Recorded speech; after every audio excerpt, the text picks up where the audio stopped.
ಅಹವಾಲನ್ನ ಇಡುವಂತ ಏಕೈಕ ಸಂಘಟನೆ, ಪತ್ರಕರ್ತರ ಬಗ್ಗೆ ಕಾಳಜಿ ಇರುವಂತ ಸಂಘಟನೆ ಕರ್ನಾಟಕ ಕಾರ್ಯನಿರತ ಪತ್ರಕರ್ತರ ಸಂಘ. ಇಂಥ ಒಂದು ಸಂಘದ ಒಂದು ಕೇಂದ್ರ ಕಚೇರಿಯಲ್ಲಿ ಕೂಡ್ಲಿಗಿ ಎನ್ನುವಂತ ತಾಲೂಕು ಕೇಂದ್ರದ ಒಬ್ಬ ತಾಲೂಕು ವರದಿಗಾರರ ಪುಸ್ತಕವನ್ನ ಲೋಕಾರ್ಪಣೆಗೊಳಿಸುವಂತ ಈ ಒಂದು ಮಹತ್ತರವಾದ ಕಾರ್ಯಕ್ರಮ ಈಗ ಈ ಒಂದು ವೇದಿಕೆಯಲ್ಲಿ ಜರುಗ್ತಾ ಇದೆ. ವಿಜಯನಗರ ಜಿಲ್ಲೆ ಕೂಡ್ಲಿಗಿ ತಾಲೂಕಿನ ಹಿರಿಯ ಪತ್ರಕರ್ತರಾದ ಭೀಮಣ್ಣ ಗಜಾಪುರ ಅವರ ಅಭಿವೃದ್ಧಿ ಪತ್ರಿಕೋದ್ಯಮ ಕೂಡ್ಲಿಗಿ ವರದಿಗಳ ಸಂಕಲನ ಕೃತಿ ಬಿಡುಗಡೆ ಸಮಾರಂಭ ಈಗ ನೆರವೇರುತ್ತಿದೆ. ಈ ಒಂದು ಕಾರ್ಯಕ್ರಮದ ಮೊದಲನೇದಾಗಿ ಪ್ರಾರ್ಥನೆಯನ್ನ ಸಲ್ಲಿಸಲಿದ್ದಾರೆ ಶೋಭಾ ಮುರಳಿ ಕೃಷ್ಣ, ಸಂಪಾದಕರು ಸ್ತ್ರೀ ಸಂಪದ ಮಾಸಪತ್ರಿಕೆ. ಇವರಿಂದ ಪಾಣಿ ಓ ಜನನಿ ತುಂಗಾ ತೀರ ವಿಹಾರಿಣಿ ಶೃಂಗೇರಿ ಪುರವಾಸಿನಿ ಶ್ರೀ ಚಕ್ರ ಶುಭ ಪೀಠಿರ ರಾಜಿತೆ ವೀಣಾ ಪಾಣಿ ಓ ಜನನಿ ತುಂಗಾ ತೀರ ವಿಹಾರಿಣಿ ಆದಿಶಂಕರಾರ್ಚಿತೆ ನೀ ನಮ್ಮ ಶಾರದೆ ವರದೆ ಪುರೆಯಮ್ಮ. ಆದಿಶಂಕರಾರ್ಚಿತೆ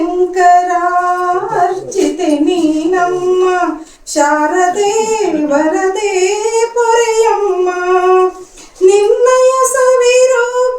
ಶಿವಾನಂದ ತಗಡೂರು ಅಧ್ಯಕ್ಷರಾದ ಮೇಲೆ ವಿಭಿನ್ನವಾದಂಥ ಕಾರ್ಯಕ್ರಮಗಳನ್ನ ಈ ರಾಜ್ಯದಲ್ಲಿ ಹಮ್ಮಿಕೊಂಡು ಬರ್ತಾ ಇದ್ದೀವಿ. ಅದರಲ್ಲಿ ಪ್ರಮುಖವಾದದ್ದು ಏನಪ್ಪಾ ಅಂದ್ರೆ ಹಿರಿಯ ಪತ್ರಕರ್ತರಿಗೆ ಸನ್ಮಾನ ಮಾಡೋ ಕಾರ್ಯಕ್ರಮದಿಂದ ಹಿಡಿದು ಹೊಸ ಕಾರ್ಯಕ್ರಮಗಳನ್ನ, ಈ ತರದ ಪುಸ್ತಕ ಬಿಡುಗಡೆಗೆ ಕಾರ್ಯಕ್ರಮಗಳನ್ನ, ಅನೇಕ ಕಾರ್ಯಕ್ರಮಗಳನ್ನ ಅವರ ಅಧ್ಯಕ್ಷತೆಯಲ್ಲಿ ನಾವು ನಡೆಸ್ಕೊ ಬರ್ತಾ ಇದ್ದೀವಿ. ಹೊಸ ಆಯಾಮವನ್ನ ಈ ಸಂಘಕ್ಕೆ ಕೊಟ್ಟಂತ ನಮ್ಮ ಶಿವಾನಂದ ತಗಡೂರವರು ಮತ್ತೆ ಇಂಥ ನಮ್ಮ ಪತ್ರಿಕೋದ್ಯಮದಲ್ಲಿರ್ತಕ್ಕಂಥ ಅನೇಕ ಜನರನ್ನ ಪರಿಚಯಿಸ್ತಕ್ಕಂಥ ಕೆಲಸವನ್ನ ಮಾಡ್ತಾ ಇರ್ತಕ್ಕಂಥ ನಮ್ಮ ಶಿವಾನಂದ ತಗಡೂರವ್ರನ್ನ ತಮ್ಮೆಲ್ಲರ ಪರವಾಗಿ ಸ್ವಾಗತವನ್ನ ಕೋರ್ತಾ ಇದ್ದೀವಿ. ಹಾಗೇನೆ ಈ ಕೃತಿಯನ್ನ ಲೋಕಾರ್ಪಣೆ ಮಾಡ್ಲಿಕ್ಕಾಗಿ ಕನ್ನಡಪ್ರಭ ಸಮೂಹ ಸಂಸ್ಥೆಯ ಪ್ರಧಾನ ಸಂಪಾದಕರಾದ ರವಿ ಹೆಗಡೆ ಅವರು ಕೂಡ ಈ ಕಾರ್ಯಕ್ರಮಕ್ಕೆ ಬಂದಿದ್ದಾರೆ. ಅವ್ರಿಗೂ ಕೂಡ ತಮ್ಮೆಲ್ಲರ ಪರವಾಗಿ KWJ ಪರವಾಗಿ ಸ್ವಾಗತವನ್ನ ಕೋರ್ತಾ ಇದ್ದೀವಿ. ನಮ್ಮ ಪತ್ರಕರ್ತರ ಸಂಘದ ಭೀಸ್ಮಾಂತೆ ಪ್ರಖ್ಯಾತ ಆಗಿರ್ತಕ್ಕಂಥ ನಮ್ಮ BV ಮಲ್ಲಿಕಾರ್ಜುನಯ್ಯನವರು ಇಲ್ಲಿ ಉಪಸ್ಥಿತರಿದ್ದಾರೆ. ಅವ್ರಿಗೂ ಕೂಡ ತಮ್ಮೆಲ್ಲರ ಪರವಾಗಿ ಸ್ವಾಗತವನ್ನ ಕೋರ್ತಾ ಇದ್ದೀವಿ. ಹಾಗೆ ನಮ್ಮ ಸಂಘದ ಜೋಡೆತ್ತುಗಳ ತರ ಕೆಲಸ ಮಾಡ್ತಾ ಇರ್ತಕ್ಕಂಥ ನಮ್ಮ ಸಂಘದ ಪ್ರಧಾನ ಕಾರ್ಯದರ್ಶಿಗಳು ಆದಂತ GC ಲೋಕೇಶ್ ಅವರು ಈ ಕಾರ್ಯಕ್ರಮದಲ್ಲಿದ್ದಾರೆ. ಅವ್ರಿಗೂ ಕೂಡ ತಮ್ಮೆಲ್ಲರ ಪರವಾಗಿ ಸ್ವಾಗತವನ್ನ ಕೋರ್ತಾ ಇದ್ದೀವಿ. ಹಾಗೆ ಕೃತಿ ಸಂಪಾದಕರಾದಂತ ಭೀಮಣ್ಣ ಗಜಾಪುರ ಅವ್ರಿಗೂ ಕೂಡ ತಮ್ಮೆಲ್ಲರ ಪರವಾಗಿ ಸ್ವಾಗತವನ್ನ ಕೋರ್ತಾ ಇದ್ದೀವಿ. ಹಾಗೇನೆ ನಮ್ಮ ಪತ್ರಕರ್ತರ ಸಂಘದ ಖಜಾಂಚಿಗಳಾದಂತ ವಾಸುದೇವ್ ಒಳ್ಳೆಯವರು ಕೂಡ ಆಗಮಿಸಿದ್ದಾರೆ. ಅವ್ರಿಗೂ ಕೂಡ ತಮ್ಮೆಲ್ಲರ ಪರವಾಗಿ ಸ್ವಾಗತವನ್ನ ಕೋರ್ತಾ ಇದ್ದೀವಿ. ಹಾಗೇನೆ ನಮ್ಮ ಕಾರ್ಯಕ್ರಮದ ನಿರೂಪಣೆಯನ್ನ ಮಾಡ್ತಾ ಇರ್ತಕ್ಕಂಥ ಉಡಿಎಂ ಕೃಷ್ಣಮೂರ್ತಿ ಅವ್ರಿಗೂ ಕೂಡ ತಮ್ಮೆಲ್ಲರ ಪರವಾಗಿ ಸ್ವಾಗತವನ್ನ ಕೋರ್ತಾ ಈ ಕಾರ್ಯಕ್ರಮಕ್ಕೆ ಆಗಮಿಸಿರ್ತಕ್ಕಂಥ ತಮ್ಮೆಲ್ಲರಿಗೂ ಸ್ವಾಗತ ಕೋರ್ತಾ ನನ್ನ ಸ್ವಾಗತ ಭಾಷಣ ಮುಗಿಸ್ತೇನೆ. ನಮಸ್ಕಾರ. ಅಭಿಮಾನಿಗಳು ಹಾಗೂ ಹಿರಿಯರು, ಪತ್ರಕರ್ತರು, ಹಾಗೆ ನಮ್ಮ ತಾಲೂಕಿನಿಂದ ಕೂಡ್ಲಿಗಿ ತಾಲೂಕಿನಿಂದ ಅಭಿಮಾನಪೂರ್ವಕವಾಗಿ ಬಂದಿರತಕ್ಕಂಥ ಎಲ್ಲ ಸಹೃದಯರಿಗೆ ತುಂಬ ಹೃದಯದ ಧನ್ಯವಾದಗಳನ್ನ ಸಲ್ಲಿಸ್ತಾ ಇದ್ದೇವೆ. ಈಗ ಮೊದಲನೇದಾಗಿ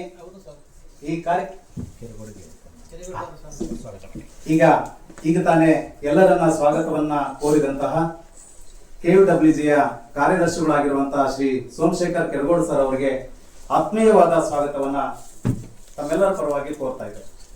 ಪತ್ರಕರ್ತರ ಸಮ್ಮೇಳನ ತುಮಕೂರಿನಲ್ಲಿ ಜರುಗಿತ್ತು.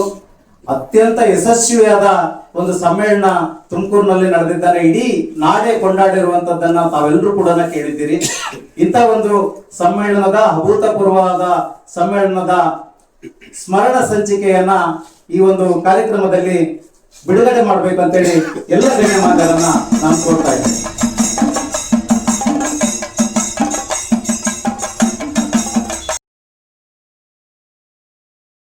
ಮೂಲಕ ಸಾಹಿತ್ಯ ಪತ್ರಿಕೋದ್ಯಮ ಕ್ಷೇತ್ರದಲ್ಲಿ ಗುರುತಿಸಿಕೊಂಡಿದ್ದಾರೆ.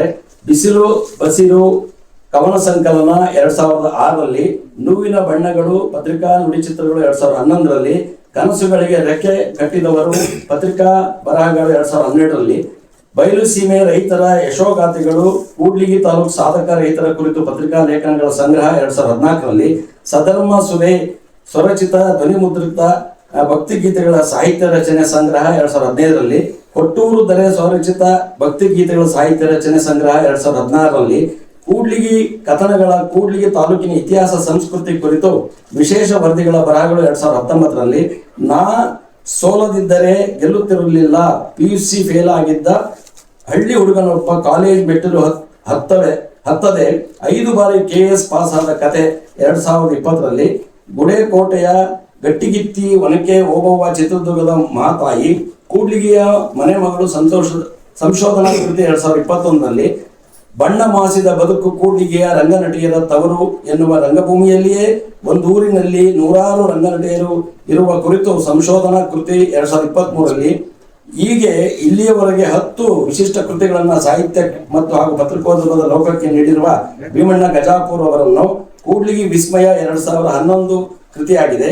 ಇವರು ರಚಿಸಿರುವ 500ಕ್ಕೂ ಹೆಚ್ಚು ಭಕ್ತಿಗೀತೆ, ಭಾವಗೀತೆ, ಜನಪದ ಗೀತೆಗಳು ಈಗಾಗಲೇ ಧ್ವನಿಮುದ್ರಿತವಾಗಿದ್ದು, ದೇಶದ ಹೆಸರಾಂತ ಗಾಯಕ SP ಬಾಲಸುಬ್ರಹ್ಮಣ್ಯಂ, ಮಂಜುಳಾ ಗುರ್ರ, BR Chaya, Ratnamala Prakash, Nandita, Shamitha Malnad, Anuradha Bhat, GV Atri, SL Shastri, Puttur Narasimhanayak, Shankar Shanbhag, Ajay Warrier, Ramesh Chandra, Badri Prasad ಸೇರಿದಂತೆ ರಾಜ್ಯದ ಹೆಸರಾಂತ ಗಾಯಕರು ಇವರು ಬರೆದಿರುವ ಗೀತೆಗಳಿಗೆ ಧ್ವನಿಯಾಗಿದ್ದಾರೆ.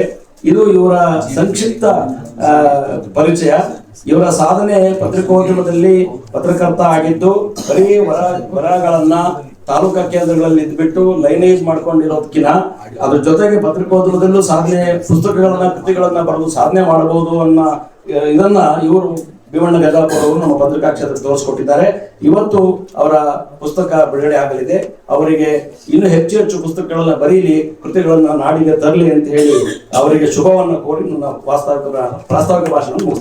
ಎಲ್ಲ ಪತ್ರಕರ್ತ ಮಿತ್ರರನ್ನ ಈ ಸಂದರ್ಭದಲ್ಲಿ ಮತ್ತೊಮ್ಮೆ KWJ ಸಭಾಂಗಣಕ್ಕೆ ಈ ಪುಸ್ತಕ ಬಿಡುಗಡೆ ಕಾರ್ಯಕ್ರಮಕ್ಕೆ ಬರಮಾಡಿಕೊಡ್ತೇನೆ.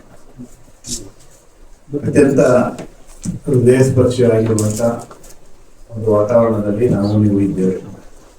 ಈ ಕಾರ್ಯಕ್ರಮಕ್ಕೆ ಬಹುಶಃ ಇಷ್ಟು ಬೇಗ ಕಾಲ ಕೂಡಿ ಬರುತ್ತೆ ಅಂತೇಳಿ ನಾನು ಅನ್ಕೊಂಡಿಲ್ಲ, ಭೀಮಣ್ಣ ಗಜಾಪುರ ಕೂಡ ಅನ್ಕೊಂಡಿಲ್ಲ. ಇದು ಸುಮಾರು 4-5 ತಿಂಗಳಿಂದ ಮಾತಾಡ್ತಲೇ ಇದ್ದೀವಿ. ಅವರು ಒಂದು ಇದನ್ನ ಕಳಿಸ್ಕೊಟ್ರು, ಸರ್ ಈ ತರದ ಒಂದು ಪುಸ್ತಕ ಮಾಡ್ಬೇಕು ಅಂತ ಇದ್ದೀನಿ, ನನ್ನ ಎಲ್ಲ ವರದಿಗಳ ಒಟ್ಟು ಸಂಕಲನವನ್ನ ಒಟ್ಟು ಮೊತ್ತವನ್ನು ಮಾಡಿ ಅದೊಂದು ಪುಸ್ತಕ ಮಾಡಬೇಕು ಅಂತ ಇದ್ದೀವಿ ಸರ್, ನಿಮ್ಮ ಸಲಹೆ ಬೇಕು, ಜೊತೆಗೆ ಅದಕ್ಕೆ ಮಾಡ್ಬೋದು ಅಂತ ಆದ್ರೆ ಒಂದು ಮುನ್ನುಡಿಯನ್ನು ಕೂಡ ಬರೆದು ಕಳಿಸ್ಬೇಕು ಸರ್ ಅಂತ ಹೇಳಿ. ಇದಾಗಿ ಒಂದು 5-6 ತಿಂಗಳು ಕಳೆದಿರ್ಬೇಕು. ಅವಾಗಿಂದಲೂ ಸರ್ ಇದೊಂದು ಬಿಡುಗಡೆ ಬೆಂಗಳೂರಿನಲ್ಲಿ ಆಗ್ಬೇಕು ಅನ್ನೋದು ಅವರ ಅಭಿಲಾಷೆ.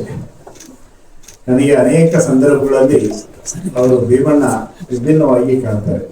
ಬಹುಶಃ ಭೀಮಣ್ಣ ಗಜಾಪುರ ಎರಡು ಹೆಸರು ನೋಡಿ ಎಷ್ಟು ಚೆನ್ನಾಗಿದೆ. ಗಜಾಪುರ ಅದು ಕೊಟ್ಟೂರು ಹತ್ರ ಇರುವಂತ ಊರು. ಭೀಮನ ನಡೆಯಷ್ಟೇ ಒಂದು ತೂಕದ ನಡೆಯನ್ನು ಕೂಡ ಇಟ್ಕೊಂಡಿರುವಂತ ವ್ಯಕ್ತಿತ್ವ ನಮ್ಮ ಭೀಮಣ್ಣ ಗಜಾಪುರ ಅವರು.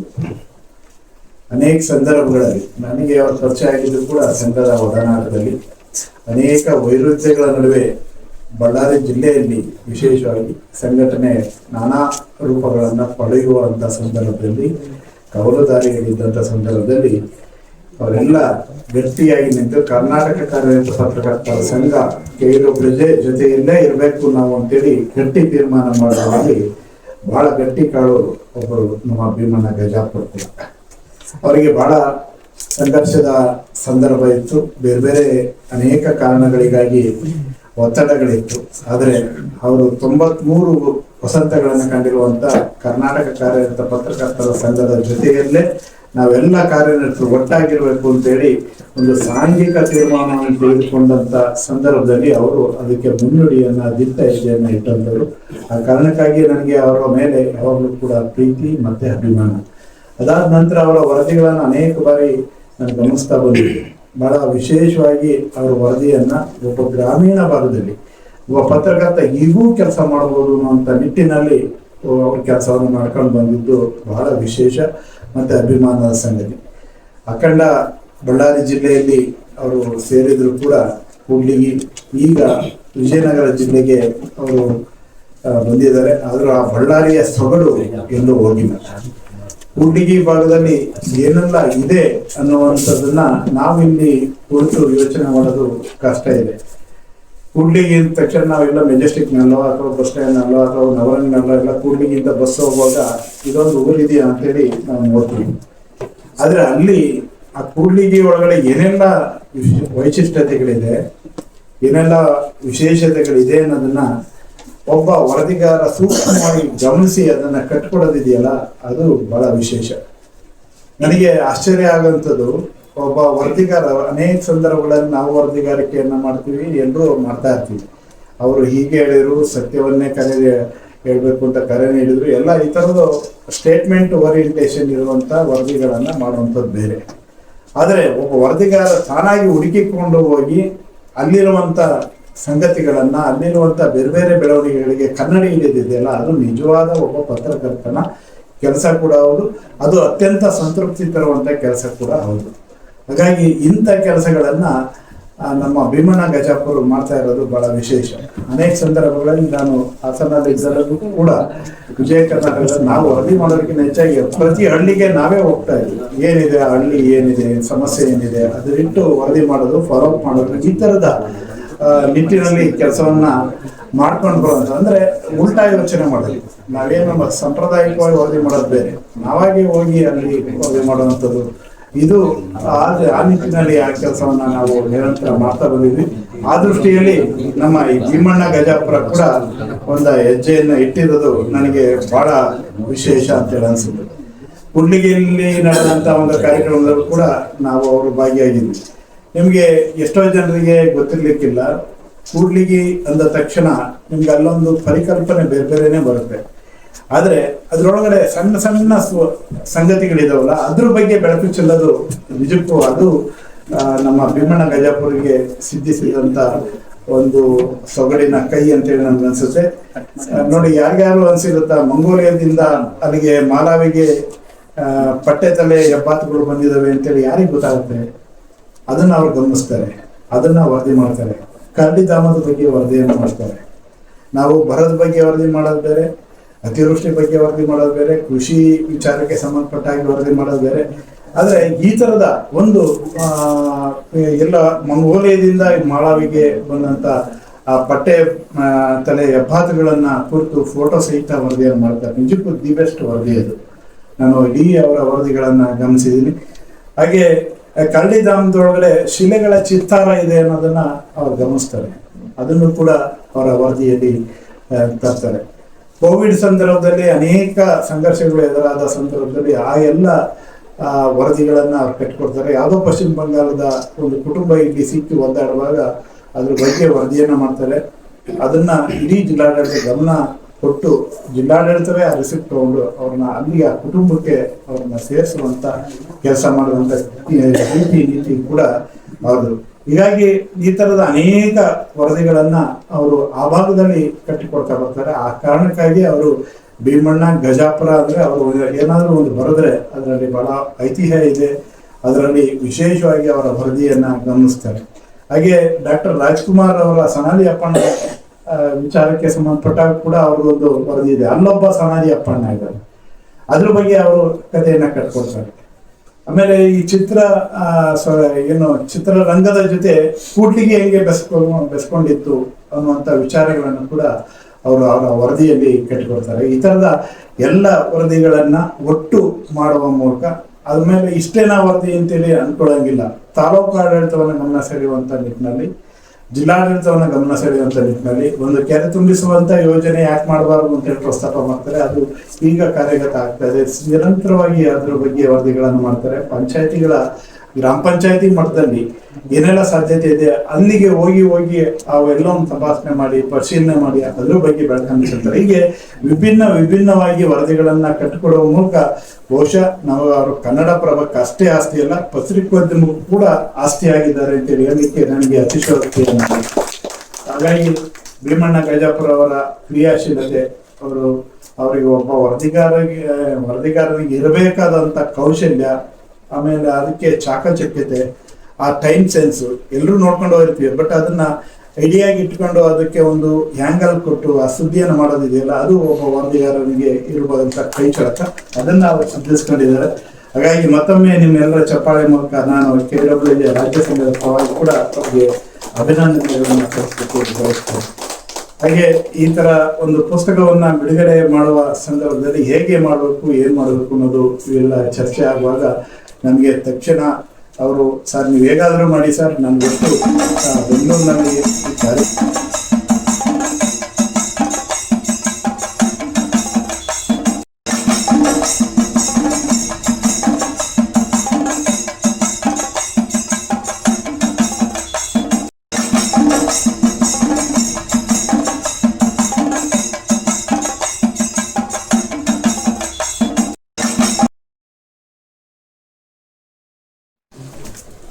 ಬಹಳಷ್ಟು ಪುಸ್ತಕ ಬಿಡುಗಡೆಗೆ ಅವಾಗವಾಗ ಹೋಗ್ತಾ ಇರ್ತೀನಿ ನಾನು. ಸಮಾಜದಲ್ಲಿ ಅತ್ಯುತ್ತಮವಾದಂತಹ ಪುಸ್ತಕಗಳು ಬಂದಾಗ ಅದನ್ನ ಬಿಡುಗಡೆ ಮಾಡೋದಕ್ಕೆ ನಾವು ಪಾಲ್ಗೊಳ್ಳೋದು ಕೂಡ ಒಂದು ರೀತಿಯಾದಂತಹ ಸದಾವಕಾಶ ಅಂತ ಅನ್ಕೊಂಡಿದ್ದೀನಿ. ಒಳ್ಳೆಯ ವಿಚಾರಗಳು ಸಮಾಜಕ್ಕೆ ತಗೊಂಡ್ಬರ್ತಾ ಇರುವಾಗ ನಾವು ಅದ್ರ ಭಾಗ ಆಗ್ತಾ ಇರುವಂತದ್ದು ಸಮಾಜದಲ್ಲಿ ನಮ್ಗೆ ಬಹಳ ಸಂತೋಷ ಕೊಡುವಂತ ವಿಚಾರ ನಿಜ. ಆದ್ರೆ ಇವತ್ತು ನನಗೆ ಬಹಳ ಹೆಮ್ಮೆ ಆಗ್ತಾ ಇದೆ, ಬರೀ ಸಂತೋಷದ ಜೊತೆಗೆ ಬಹಳ ಹೆಮ್ಮೆ ಆಗ್ತದೆ. ಯಾಕೆ ಅಂತಂದ್ರೆ ನಮ್ಮ ಕನ್ನಡಪ್ರಭದ ಒಂದು ತಾಲೂಕಿನ ವರದಿಗಾರರು ಅವ್ರ ಪುಸ್ತಕ ಬಿಡುಗಡೆ ಅನ್ನೋದು ಒಂದು ವಿಚಾರ. ಆದ್ರೆ ಒಂದು ಸಣ್ಣ ತಾಲೂಕಲ್ಲಿ ಇದ್ದು ಅದು ಎಷ್ಟು ರೀತಿಯ ವರದಿಗಳನ್ನ ಮಾಡ್ಬೋದು ಅನ್ನೋದಕ್ಕೆ ಒಂದು ದೊಡ್ಡ ಉದಾಹರಣೆಯಾಗಿ ಕಾಣಿಸ್ತಾರೆ ಅವರು. ಒಂದು ಸಣ್ಣ ಪ್ಲೇಸ್ ಅಲ್ಲಿ ಇದ್ದಾಗ ನಾವು ಈಗ ಬೆಂಗಳೂರು ಅಂತ ಜಾಗದಲ್ಲೇ ಇದೀವಿ ಅಂತ ಇಟ್ಕೊಂಡ್ರೆ ಎಷ್ಟು ಜನ, ಸಾವಿರಾರು ಜನ ಪತ್ರಕರ್ತರಿದ್ದಾರೆ. ಬಟ್ ಎಲ್ರಿಗೂ ಏನ್ ಕಾಣಿಸ್ತಿರತ್ತೆ ಅಂದ್ರೆ ವಿಧಾನಸೌಧ, ಅಲ್ಲಿರುವಂತ ಒಂದು ರಾಜಕಾರಣಿಗಳು, ಯಾವ್ದೋ ಮಂತ್ರಿಗಳು, ಇಲ್ಲಿ ಯಾವ್ದೋ ಕಾರ್ಪೊರೇಟರ್ಗಳು, ಇನ್ಯಾರೋ ಹೋದ್ರೆ ಒಂದು ಜಿಲ್ಲಾ ಪರಿಷತ್ ಅಧ್ಯಕ್ಷರು, ತಾಲೂಕ್ ಪಂಚಾಯತ್ ಅಧ್ಯಕ್ಷರು, ಹಿಂಗೆ ರಾಜಕಾರಣಿಗಳು. ಅಂದ್ರೆ ನಮ್ಮ ಪತ್ರಿಕೋದ್ಯಮ ಸ್ವಲ್ಪ ಹೆಚ್ಚು ಕಡಿಮೆ ರಾಜಕಾರಣಿಗಳ ಸುತ್ತು, ಅಪರಾಧಗಳ ಸುತ್ತು, ಆಮೇಲೆ ಈ ಎಡ ಮತ್ತು ಬಲಗಳ ಸಿದ್ಧಾಂತಗಳ ಸುತ್ತು ಗಿರಿಕೆ ಹೊಡಿತಾ ಇರುವಾಗ ನಾವು ಸೂಕ್ಷ್ಮ ದೃಷ್ಟಿಯಿಂದ ನೋಡಿದ್ರೆ ಏನೆಲ್ಲ ವರದಿ ಮಾಡಬಹುದು, ಸಮಾಜಕ್ಕೆ ಏನೆಲ್ಲ ಸಂದೇಶವನ್ನು ಕೊಡಬಹುದು ಅನ್ನುವಂತ ಒಂದು ಹೊಸ ಚಿಂತನೆಗಳೇನಿದೆಯಲ್ಲ, ಅದು ಇವರ ನಮ್ಮ ಭೀಮಣ್ಣ ಗಜಾಪುರ ಅವರ ಪುಸ್ತಕಗಳಲ್ಲಿ ಕಾಣಿಸುತ್ತೆ, ವರದಿಗಳಲ್ಲಿ ಕಾಣಿಸುತ್ತೆ ಅಂತ ಒಂದು ಪುಸ್ತಕವನ್ನು ನಾನು ಬಿಡುಗಡೆ ಮಾಡ್ತಿದ್ದೀನಿ ಅಂತ ಒಂದು ಹೆಮ್ಮೆ ನನ್ಗಾಗ್ತಾ ಇದೆ. ಅದರಲ್ಲೂ ಇವರು ನಮ್ಮ ಕನ್ನಡಪ್ರಭದ ವರದಿಗಾರರು ಅನ್ನೋದಕ್ಕೆ ನನಗೆ ಬಹಳ ಹೆಮ್ಮೆ ಅನಿಸ್ತಾ ಇರುವಂತದ್ದು. ಈ ಕೂಡ್ಲಿಗಿ ವಿಸ್ಮಯ ಅನ್ನೋ ಪುಸ್ತಕವನ್ನು ನಾನು ನೋಡ್ತಾ ಇದ್ದೆ. ಕೂಡ್ಲಿಗಿ ವಿಸ್ಮಯ ಅನ್ನುವಂಥದ್ದು ನಿಜವಾಗ್ಲೂ ಬಹಳ ವಿಸ್ಮಯಕಾರಿಯಾಗಿದೆ. ಇದರದ್ದು ಮುಖಪುಟ ಏನಿದೆಯಲ್ಲ, ಇದರಲ್ಲಿರುವಂತ 2 ಕಲ್ಲು ಅಷ್ಟೇನೆ. ನಂಗೆ ಬಹಳ ಆಶ್ಚರ್ಯ ಅಂದ್ರೆ, ಎಷ್ಟು ವರ್ಷಗಳ ಕಾಲ ನಾವು ಕರ್ನಾಟಕದಲ್ಲಿರುವಂತಹ ಟೂರಿಸಂ ಪ್ಲೇಸ್ ಗಳನ್ನ ತೋರಿಸ್ತೀವಿ. ಕಲ್ಗಳು ತೋರಿಸಿ ಅಂತಂದ್ರೆ ಹಂಪಿಯ ಕಲ್ಗಳನ್ನೇ ತೋರಿಸ್ತಾ ಇರ್ತೀವಿ, ಹಂಪಿ ರಥನೇ ತೋರಿಸ್ತಾ ಇರ್ತೀವಿ, ಚಿತ್ರದುರ್ಗದ ಕೋಟೆ ತೋರಿಸ್ತಾ ಇರ್ತೀವಿ. ಹೀಗೆ ಇದನ್ನೆಲ್ಲ ತೋರಿಸ್ತಾ ಇರುವಾಗ ಎಷ್ಟೋ ವರ್ಷಗಳ ಕಾಲ ಕಾಣಿಸ್ತಾನೆ ಇರ್ಲಿಲ್ಲ. ಬಟ್ ಇವತ್ತು ನೀವು ಕರ್ನಾಟಕದ ಯಾವುದೇ ಮೂಲೆಗೆ ಹೋಗಿ ನೀವು 2 ಕೋಡುಗಲ್ಲುಗಳನ್ನ ತೋರಿಸಿದ್ರೆ ಎಲ್ರಿಗೂ ತಕ್ಷಣ ಗೊತ್ತಾಗತ್ತೆ, ಇದು ನೋಡಿದೀವಿ ನಾವು ಅಂತ ಹೇಳಿ. ಇಂಥದ್ದು ಒಂದು ಕೋಡುಗಲ್ಲುಗಳು ಇದೆ ಅಂತ ಮೊಟ್ಟ ಮೊದಲ ಬಾರಿಗೆ ಗೊತ್ತಾಗಿದ್ದೆ ನಮ್ಮ ಕನ್ನಡಪ್ರಭದಿಂದ ಅನ್ನುವಂಥದ್ದು ನನಗೆ ಬಹಳ ಹೆಮ್ಮೆಯ ವಿಚಾರ. ಅದು ನಾನು ಸಂಪಾದಕ ಆಗಿರುವಂತಹ ಅವಧಿಯಲ್ಲಿ ಅದು ಇವರೇ ವರದಿ ಮಾಡಿದ್ದರು. ಸೊ ಈಗ ಒಬ್ಬ ಸಣ್ಣ ಕ್ಷೇತ್ರದಲ್ಲಿರುವಂತಹ ವರದಿಗಾರ ಇದನ್ನ ಒಂದು ರಾಜ್ಯ ಮಟ್ಟಕ್ಕೆ ತಗೊಂಡ್ಬರ್ತಾನೆ ಅಂತಂದ್ರೆ ಒಂದು ಪತ್ರಿಕೋದ್ಯಮದ ಶಕ್ತಿಯನ್ನ ಗಮನಿಸಿ ನೀವು. ಈ ಸಣ್ಣ ಪತ್ರಿಕೆಗಳಿರುವಂತಹ ವರದಿಗಾರರು, ಸ್ಥಳೀಯ ವರದಿಗಾರರು, ನಾವೇನಿದ್ರು ಸಣ್ಣ ಪುಟ್ಟ ಕ್ಷೇತ್ರಗಳಲ್ಲಿ ಸಣ್ಣ ಪುಟ್ಟ ವರದಿ ಮಾಡ್ಕೊಂಡಿರೋದು ಅಂತ ಈ ಚಿಂತನೆಯಲ್ಲೇ ಇದ್ಬಿಟ್ರೆ ಅವರಲ್ಲೇ ಉಳ್ಕೊಂಡ್ಬಿಟ್ಟಿರ್ತಾರೆ. ಬಟ್ ಇಲ್ಲ, ನಾವು ಸಣ್ಣ ಕ್ಷೇತ್ರದಲ್ಲಿ ಇದ್ದು ಕೂಡ ನಾವು ಇಡೀ ರಾಜ್ಯ ಮಟ್ಟಕ್ಕೆ ವ್ಯಾಪಿಸಬಹುದು, ಉದಾಹರಣೆ ಆಗ್ಬೋದು ಅನ್ನೋದಕ್ಕೆ ಈ ಭೀಮಣ್ಣ ಗಜಾಪುರ ಅವರು ಮತ್ತು ಅವರ ವರದಿಗಳು ಉದಾಹರಣೆಯಾಗಿ ನಿಂತ್ಕೊಳ್ಳುತ್ತೆ ನಮ್ಮ ಎದುರಿಗೆ. ಇದು ಒಂದೇ ಅಂತಲ್ಲ, ಇನ್ನೊಂದು ವಿಚಾರ ನನಗೆ ಗೊತ್ತಿರ್ಲಿಲ್ಲ. ನಾವು ಅಭಿವೃದ್ಧಿ ಅಂದ್ರೆ ಹೇಗಿರುತ್ತೆ ಅಂತಂದ್ರೆ ಇಲ್ಲೊಂದು ಫಾರಿನ್ಗೆ ಹೋಗಿ ನೋಡ್ಕೊಂಡ್ ಬರ್ಬೇಕು, ದುಬೈ ಹೆಂಗಾಗಿದೆ ನೋಡಿ, ಸಿಂಗಾಪುರ್ ಹೆಂಗಾಗಿದೆ ನೋಡಿ, ಅಮೆರಿಕ ಹೆಂಗಾಗಿದೆ ನೋಡಿ, ಹಿಂಗ್ ಹೇಳ್ತಾ ಇರ್ತೀವಿ. ಇದ್ರ ಮಧ್ಯದಲ್ಲಿ ಅವ್ರದ್ದು ಒಂದು ಸಣ್ಣ ವರದಿ ನನ್ ಗಮನ ಸೆಳೆಯುತ್ತೆ. ಯಾವ್ದು ಊರಿನ ಹೆಸರೇನದು? ಚಿಕ್ಕ ಜೋಗಿಹಳ್ಳಿ ಅಂತ. ನನ್ಗೆ ನೋಡಿ ಇನ್ನೂ ಹೆಸರು ರಿಜಿಸ್ಟರ್ ಆಗಿಲ್ಲ ನನಗೆ. ಚಿಕ್ಕ ಜೋಗಿಹಳ್ಳಿ ಅಂತ ಒಂದು ಗ್ರಾಮ ಏನಿದೆಯಲ್ಲ, ಅದೊಂದು ಅತ್ಯಂತ ದೊಡ್ಡ ಮಾದರಿ ಗ್ರಾಮ ಅನ್ನುವಂಥದ್ದು ನನಗೆ ಅವರ ವರದಿ ಓದಿದ ನಂತರನೇ ಗೊತ್ತಾಗಿದ್ದು. ನಾವು ಬೆಂಗಳೂರನ್ನ ಸಿಂಗಾಪುರ ಮಾಡ್ತೀವಿ ಅಂತ ಹೇಳಿ ಒಂದು 25 ವರ್ಷ ಆಗೋಯ್ತು. ಈಗ ರಸ್ತೆಗೆ ಇವತ್ತು ಒಂದು ನನ್ಗೆ ಕಾರ್ಯಕ್ರಮ ಬರೋಕ್ ಲೇಟ್ ಆಗಿದ್ದು ಕೂಡ ಹಾಗೇನೆ, ಎಲ್ಲಾ ರಸ್ತೆ ಕಿತ್ತು ಗುಡ್ಡೆ ಹಾಕಿ ಅಲ್ಲಿ ಯಾವ್ದು ವೆಹಿಕಲ್ ಓಡಾಡಕ್ಕಾಗಲ್ಲ, ಜನನೂ ಓಡಾಡಕ್ಕಾಗಲ್ಲ, ದನನೂ ಓಡಾಡಕ್ಕಾಗಲ್ಲ, ಆ ತರ ಮಾಡಿಟ್ಟಿದ್ದಾರೆ. ಆದ್ರೆ ಅಭಿವೃದ್ಧಿ ಅಂದ್ರೆ ಹೇಗಿರುತ್ತೆ, ಒಂದು ಗ್ರಾಮವನ್ನ ಒಂದು ಅಭಿವೃದ್ಧಿ ಹೇಗೆ ಮಾಡ್ಬೋದು ಅನ್ನೋದಕ್ಕೆ ಈ ಒಂದು ಸಣ್ಣ ಗ್ರಾಮ ಉದಾಹರಣೆ ಅಂತ ಅವರು ವರದಿ ಓದಿದ ನಂತರನೇ ನಂಗೆ ಗೊತ್ತಾಗಿದ್ದು. ಅದನ್ನ ನೋಡ್ಕೊಂಡು ಹೋಗೋದಕ್ಕೆ ಘಟಾನುಘಟಿಗಳು, ರಾಜಕಾರಣಿಗಳು, ಮುಖ್ಯಮಂತ್ರಿಗಳು, ಪ್ರಧಾನ ಮಂತ್ರಿಗಳು, ಬೇರೆ ಬೇರೆ ರಾಷ್ಟ್ರಪತಿಗಳು, ಬೇರೆ ಬೇರೆಯ ರಾಜ್ಯದವರೆಲ್ಲರೂ ಬಂದು ನೋಡ್ಕೊಂಡು ಹೋಗಿದ್ದಾರೆ ಅಂತ. ಈ ವರದಿ ಪರಿಣಾಮ ಏನಿದೆ ಅಂತಂದ್ರೆ, ಈಗ ನಾನು ಆ ಗ್ರಾಮಕ್ಕೆ ವಿಸಿಟ್ ಮಾಡೋದು ಪೆಂಡಿಂಗ್ ಇದೆ. ನಾನು BVM ಮತ್ತೆ ನೀವೆಲ್ಲ ನೋಡಿ ಶಿವಾನಂದ ಕೆಲವರು ಅವ್ರು ಸೇರಿ ಕರ್ಕೊಂಡು ಹೋಗ್ಬೇಕು, ಬರೀ ಇಲ್ಲಿ ಕರ್ಕೊಂಡ್ಬಂದ್ರೆ ಆಗಿಲ್ಲ, ಕರ್ಕೊಂಡು ಹೋಗೋದು. ಈಗ ನಾನು ನೋಡ್ಕೊಂಡ್ ಬರ್ಬೇಕಾಗಿದೆ ಅದು ಹೆಂಗಿದೆ ಅಂತ ನೋಡಕ್ಕೆ. ನಾವು ಪತ್ರಿಕಾ ವರದಿಗಳನ್ನ ಅವಸರದ ಸಾಹಿತ್ಯ ಅಂತ ಹೇಳ್ತೀವಿ. ಅದರ ಆಯುಷ್ಯ ಏನಿದ್ರೂ ಬೆಳಿಗ್ಗೆ ಓದಿ ಮುಗಿಯ ತನಕ ಒಂದು ಅರ್ಧ ಗಂಟೆ, ಮುಕ್ಕಾಲು ಗಂಟೆ, ಹೆಚ್ಚು ಅಂತಂದ್ರೆ ಸೂರ್ಯ ನೆತ್ತಿಗೆ ಬರೋದ್ರ ಒಳಗಡೆಗೆ ಪತ್ರಿಕಾ ವರದಿಗಳ ಕತೆ ಮುಗಿದೋಗ್ಬಿಡತ್ತೆ ಅಂತ ಹೇಳ್ತೀವಿ. ಸಣ್ಣ ಜೀವನ ಅದಕ್ಕೆ ಅಂತ. ಬಟ್ ಈ ತರದ ವರದಿಗಳು ಬಂದ್ರೆ ಇದು ಸಾವಿಲ್ಲದ ಸಾಹಿತ್ಯ ಕಾಣಿಸುತ್ತೆ. ಅವಸರದ ಸಾಹಿತ್ಯ ಅಲ್ಲ, ಇದು ಸಾವಿಲ್ಲದ ಸಾಹಿತ್ಯ ಆಗಿ ಕಾಣಿಸುತ್ತೆ ನಮಗೆ. ಯಾಕೆಂದ್ರೆ ಇದು ಯಾವತ್ತೂ ಕೂಡ ನಮ್ಗೆ ಉತ್ಸಾಹವನ್ನ ತರುವಂತಹ, ಇನ್ಸ್ಪಿರೇಷನ್ ಆಗುವಂತಹ ಒಂದು ರೀತಿಯಾದಂತಹ ವರದಿಗಳು ಮತ್ತು ಸಾಹಿತ್ಯ ಆಗಿ ಕಾಣಿಸುತ್ತೆ. ಇದು ಒಂದೇ ರೀತಿಯಾದಂತ ಏಕತಾನತೆ ಈ ವರದಿಗಳಲ್ಲಿ ಇಲ್ಲ. ನಾನು ನೋಡ್ತಾ ಹೋಗ್ತಾ ಇದ್ದೇನೆ, ಇದರಲ್ಲಿ ಯಾವ್ದು ಏಕತಾನತೆ ಇಲ್ಲ. ಇದ್ರಲ್ಲಿ ಒಂದ್ ಕಡೆಗೆ ಹಕ್ಕಿ ಬಂದಿರೋದ್ರ ಬಗ್ಗೆ, ಇಕಾಲಜಿ ಬಗ್ಗೆ ಇದೆ. ಇನ್ನೊಂದರಲ್ಲಿ ಕರೋನಾ ಬಂದಿರುವಂತಹ ಮಾನವೀಯ ಘಟನೆಗಳಿದಾವೆ. ಆ ಮಾನವೀಯ ಘಟನೆಗಳಲ್ಲಿ ಬರೀ ಪತ್ರಕರ್ತರ ಅಷ್ಟೇ ಆಗಿರುವಂತದ್ದಲ್ಲ, ಅವನು ಹೇಗೆ 2 ಕುಟುಂಬಗಳನ್ನ ಸೇರಿಸ್ತಾನೆ ಅನ್ನೋದಕ್ಕೆ ಒಂದು ಅದ್ಭುತವಾದಂತಹ ಮಾನವೀಯ ವ್ಯಕ್ತಿಯಾಗಿ ಕೂಡ ಕಾಣಿಸ್ತಾರೆ ನಿಮಗೆ. ಬರೀ ವರದಿಗಳನ್ನ ಆರೋದಷ್ಟೇ ಅಲ್ಲ, ಸಮಾಜದಲ್ಲಿನ ಬದಲಾವಣೆಯ ಭಾಗವಾಗಿ ಪತ್ರಕರ್ತ ಹೇಗೆ ಆಗ್ಬೋದು ಅನ್ನೋದಕ್ಕೆ ಒಂದು ಉದಾಹರಣೆ ಕೂಡ ಹೌದು. ಅಫ್ಕೋರ್ಸ್ ಕರೋನಾ ಟೈಮಿಗೆ ನಮ್ ದೊಡ್ಡ ಉದಾಹರಣೆ ಶಿವಾನಂದ ತಗಡೂರು ಅವರೇ ಬಿಡಿ.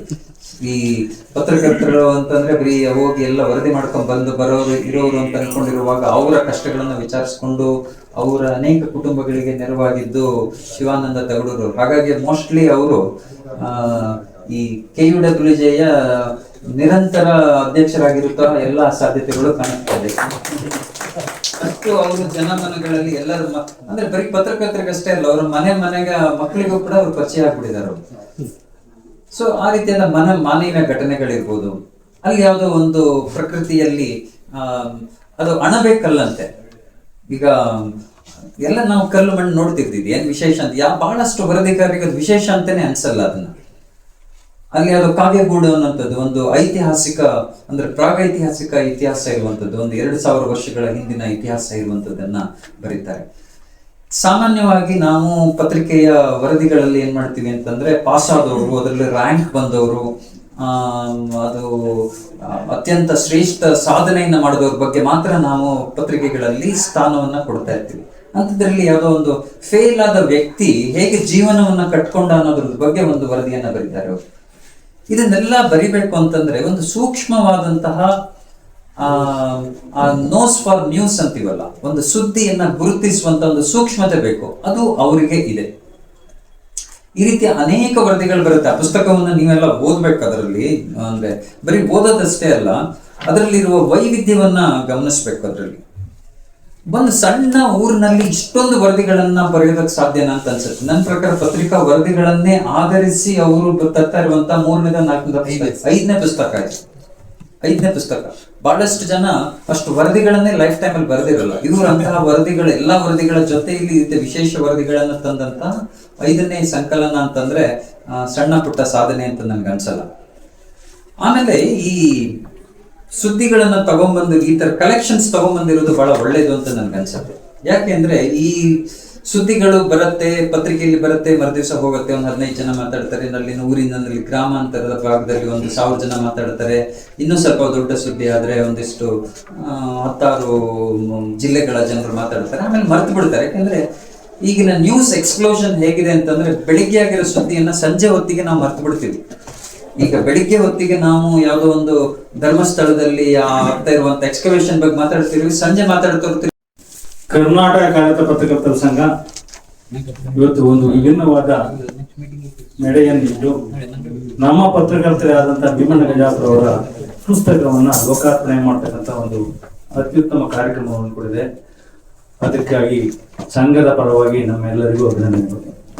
ಈ ಸಮಾರಂಭದ ಅಧ್ಯಕ್ಷತೆಯನ್ನು ವಹಿಸಿರ್ತಕ್ಕಂಥ ನಿಮ್ಮೆಲ್ಲರ ಪ್ರೀತಿ ಪಾತ್ರರು ಹಾಗೂ ಆತ್ಮೀಯರಾದಂಥ ಶಿವಾನಂದ ತಗಲೂರವರೇ, ಹಾಗೂ ಈ ಪುಸ್ತಕವನ್ನು ಬಿಡುಗಡೆ ಮಾಡಿದಂಥ ಕನ್ನಡ ಪ್ರಭದ ಪ್ರಧಾನ ಸಂಪಾದಕರು, ನನ್ನ ಮಾರ್ಗದರ್ಶಕರು ಹಾಗೂ ಹಿತೈಷಿಗಳು ಆದಂಥ ದೇವಿ ಹೆಗ್ಡೆ ಅವರೇ, ಹಾಗೂ ಈ ಪುಸ್ತಕವನ್ನು ರಚನೆ ಮಾಡಿದಂಥ ಒಂದು ತಾಲೂಕು ಕೇಂದ್ರದಿಂದ ಬಂದಿರತಕ್ಕಂಥ ಆತ್ಮೀಯರು, ಬಹಳ ವರ್ಷಗಳಿಂದ ನನ್ನ ಒಡನಾಡಿಗಳು ಆಗಿರುತ್ತ ಭೀಮಣ್ಣ ಗಜಾಪುರ ಅವರೇ, ಹಾಗೂ ಪ್ರಾಸ್ತಾವಿಕ ನುಡಿಗಳಾಡಿದಂಥ ಸಂಘದ ಪ್ರಧಾನ ಕಾರ್ಯದರ್ಶಿಗಳು, ಈ ಸಂಘಕ್ಕೆ ಒಂದು ರೀತಿಯಲ್ಲಿ ಜೋಡೆತ್ತುಗಳ ರೀತಿಯಲ್ಲಿ ನೊಗ ಇಟ್ಕೊಂಡು ಹೆಂಗ್ ತಳ್ತಾ ಇದ್ದಾವೋ ಹಾಗೆ ಇವರಿಬ್ಬರು ಕೂಡ ಒಂದೇ ರೀತಿಯಲ್ಲಿ ಎಲ್ಲೂ ಕೂಡ ಒಂದು ಕಳಂಕ ಬರದೇ ರೀತಿಯಲ್ಲಿ ನಡೆಸ್ಕೊಂಡು ಹೋಗಕ್ಕೆ ಸಹಾಯಕರಾಗಿರ್ತಕ್ಕಂಥ GC ಲೋಕೇಶ್ ಅವರೇ, ಹಾಗೂ ಈ ಸಮಾರಂಭವನ್ನು ನಿರೂಪಣೆ ಮಾಡಿದಂಥ ಉಡಯ ಕೃಷ್ಣಮೂರ್ತಿ ಅವರೇ, ಹಾಗೂ ಸ್ವಾಗತ ಮಾಡಿದಂಥ ಸೋಮಶೇಖರ್ ಕೆರಗೋಡ್ ಅವರೇ, ಹಾಗೂ ವಾಸುದೇವ್ ಒಳ್ಳ ಅವರೇ, ಹಾಗೂ ಜಯರಾಮ್ ಅವರೇ, ಹಾಗೂ ನನ್ನ ವೇದಿಕೆ ಮುಂದಿರ್ತಕ್ಕಂಥ ಎಲ್ಲ ಆತ್ಮೀಯ ಮಿತ್ರರೇ ಹಾಗೂ ಪತ್ರಿಕಾ ಬಾಂಧವರೇ,